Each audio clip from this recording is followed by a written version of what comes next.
As an artist, it's incredibly gratifying to finish a body of work.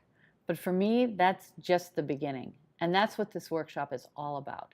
We will take the work that you've made and envision its life far beyond your own portfolio box and getting that work out to the network of people, whether they be gallerists or museum curators or graphic designers or book jacket designers or magazine editors, corporate curators, corporate collectors. We will look at who the audience is for your work in particular, how to communicate to them, what the promo pieces might be to that audience, develop a strategy for your social media so your communication all matches those audiences.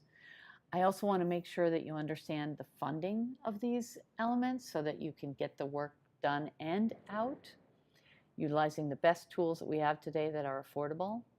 We will take the work that's done and look at where it can be. And that's what this workshop's all about. I hope you'll join us in New York this spring.